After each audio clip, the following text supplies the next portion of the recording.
দেখছেন channel 24/7 TRP নয়, খবরের সত্যতাই আমাদের লক্ষ্য। প্রশাসনকে বহুবার জানিয়েছে মারাত্মক ভয়াবহ অবস্থার কথা। প্রশাসনের পক্ষ থেকে শুধুমাত্র প্রতিশ্রুতি ছাড়া আজও পর্যন্ত কিছুই পায়নি। যাতায়াত করতে গেলে ভেঙে চুরে যাচ্ছে গাড়ির যন্ত্রাংশ, তাই বাধ্য হয়ে রাস্তা দিয়ে গাড়ি চালানো ছেড়ে দিয়েছি। ক্ষিপ্ত কণ্ঠস্বরে এমনটাই জানালেন রাস্তা দিয়ে চলাচলকারী এক টোটো চালক। মিনাখা সন্দেশখালী সংযোগকারী চৈতল মেঠেখালী রাস্তার এমনটাই বেহাল দশা গত প্রায় বছর চারেক ধরে। বিশেষ করে এই রাস্তার পার্শ্বেমারি এলাকায় রয়েছে বড় বড় গর্ত। রাস্তার মাঝে বড় বড় গর্ত থাকায় বৃষ্টিতে কোথাও হাঁটু সমান, কোথাও বা কোমর সমান জল হয়ে যায়। গাড়ি চলাচল করতে গেলে মাঝে মধ্যে গাড়ির চাকা গর্তে ঢুকে দুর্ঘটনার কবলে পড়েছেন গাড়ি চালকেরা। এই রাস্তা দিয়ে প্রতিদিন চৈতল, পার্শ্বেমারি, 4 নম্বর চৈতল সহ মিনাখা ও সন্দেশখালী ব্লকের প্রায় 20টি গ্রামের কয়েক হাজার মানুষ প্রতিদিন যাতায়াত করেন।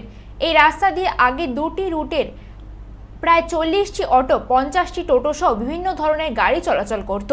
সম্প্রতি বছর খানেক ধরে রাস্তার অবস্থা আরও মারাত্মক হয়ে যাওয়ায় এই রাস্তা দিয়ে আর কেউ চলাচল করতে চায় না। রাস্তা দিয়ে যাতায়াত করতে গেলে বাইক চালকদের একদিকে যেমন দুর্ঘটনার কবলে পড়ে হাত পা ভেঙেছে, অপরদিকে গাড়ি চালকদের দুর্ঘটনার কবলে পড়ে গাড়ির ব্যাপক ক্ষয়ক্ষতি হচ্ছে।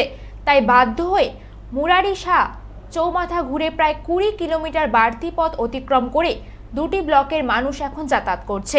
স্থানীয়দের দাবি, এই রাস্তার সমস্যার কথা প্রশাসনকে বহুবার জানানো হয়েছে, কিন্তু প্রশাসনের পক্ষ থেকে শুধুমাত্র প্রতিশ্রুতি ছাড়া আর কিছুই পায়নি তারা জানান, এই রাস্তা সংস্কারের দাবিতে আমরা গত কয়েক মাস আগে রাস্তা অবরোধ করেছিলেন। সেই সময় 1 মাসের মধ্যে রাস্তা সংস্কারের কাজ শুরু করার প্রতিশ্রুতি দিয়েছিল, কিন্তু আজও পর্যন্ত রাস্তা সংস্কারের কাজ শুরুই করতে পারেনি। এই রাস্তার উভয় পাশে রয়েছে হাজার হাজার বিঘা মেছোভেরির মাছ নিয়ে যেতে হলে এই ভাঙাচোরা রাস্তায় একমাত্র ভরসা ব্যবসায়ীদের। রাস্তার এই অবস্থা থাকায় এই রাস্তা দিয়ে কোনো গাড়ি ও চালকরা যাতায়াত করতে না চাওয়ায় চরম ক্ষতির মুখে পড়তে হচ্ছে এলাকার মাছ ব্যবসায়ীদের। তবে এই রাস্তা সংস্কার প্রসঙ্গে কোনো প্রতিক্রিয়া দিতে চাননি প্রশাসনিক কর্তারা। 5 থেকে 6 বছর এই সমস্যা হচ্ছে, কিন্তু রাস্তাঘাটে জল বৃষ্টি আসে, অনেক খুবই অসুবিধা হয়। আর এমনিতে মানে বহুত অ্যাক্সিডেন্ট হচ্ছে। এটা তো মানে কোনো কাজই হচ্ছে না এখানে। তোমরা কি চাইছেন নাকি? আমরা চাইছি রাস্তার কাজ হোক। কাজ হলে এখানকার ছেলেমেয়েরা যারা রাস্তাঘাটে মানে স্কুলে যায় তাদের একটু সুবিধা হয়।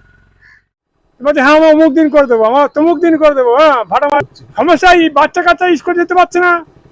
ওই পাড়ার থেকে মাহাতো পাড়া আছে, ও পাড়ার থেকে এ পাড়া যায়, ওই স্কুল বিদ্যুৎ যাবে তাও যেতে পারছে না। একটা গাড়ি নিয়ে যাবে তাও যেতে পারছে না। রুগী যদি যায়, রুগী যদি হসপিটালে নিয়ে যাবো, এই রাস্তা খারাপ জন্য রুগী বাড়িতে পড়ে মরে যাবে, রুগী যাবে না।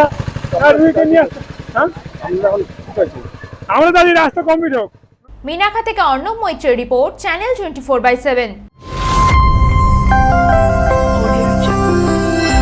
আপনারা দেখছেন চ্যানেল 24/7 টিআরপি নয়, খবরের সত্যতাই আমাদের লক্ষ্য।